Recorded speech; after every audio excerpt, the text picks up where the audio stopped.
On Thursday, March 19th at approximately 2:30 p.m. Pacific Standard Time, U.S. Border Patrol agents on patrol responded to a sensor activation along the U.S.-Canadian border near Sumas, Washington. An individual was encountered and suspected of having illegally crossed the border. The subject displayed erratic and threatening behavior toward two agents who had responded. The subject refused the agent's commands, then assaulted one of the agents with an unknown incapacitating spray. The agent then responded by discharging his service-issued weapon, fatally striking the individual. The agent was treated by emergency medical services for the effects of the spray. Federal authorities, including the DHS Inspector General, U.S. Customs and Border Protection Office of Internal Affairs, Homeland Security Investigations, the FBI, are coordinating the investigation with the cooperation of CBP, Border Patrol, and the Law Enforcement Multi-Agency Response Team, LEMART of Whatcom County. As standard policy for agents involved in the incident, they're currently on administrative leave.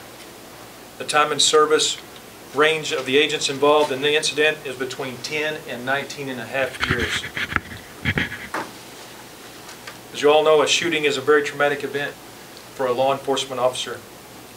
Taking another human being's life is the last thing that we ever want to do. Our agents are dealing with the emotional after-effect effects of this event. So, finding this person, and what do we know about any sort of criminal history if they do have one?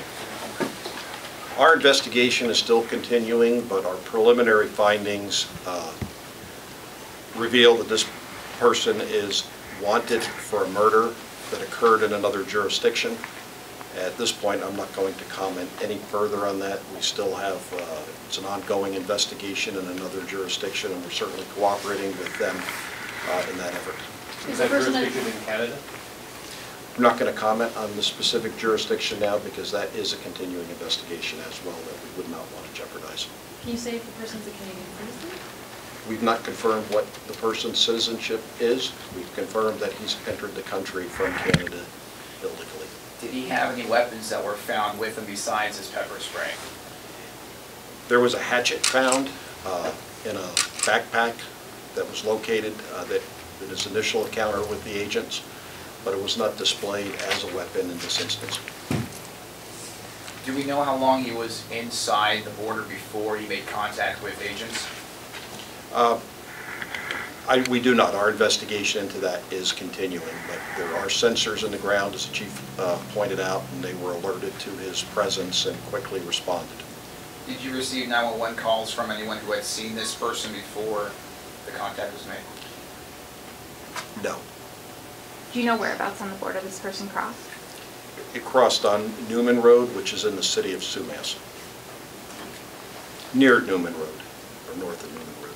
Can you outline how that confrontation with law enforcement, how it went down? Our investigation into that is still continuing. We're still interviewing witnesses. We're still putting together pieces of physical evidence, and we haven't drawn any firm conclusions, but it is very apparent that this person was erratic and aggressively approached the agent. To be clear, he didn't have a gun. He just had pepper spray and a hatchet.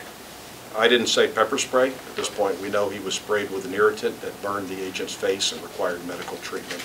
And that was sprayed by the man, not by Border Patrol? That was sprayed by the decedent. Have you, sorry if you clarified this, but are you working with Canadian authorities in this case?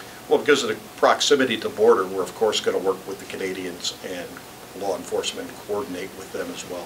Can you tell us which agencies of the Canadian side are you working with? Well, the Royal Canadian Mounted Police have jurisdiction on that area just north of the border, so our agents will be working with them to try to track what the suspect's actions were prior to the incident.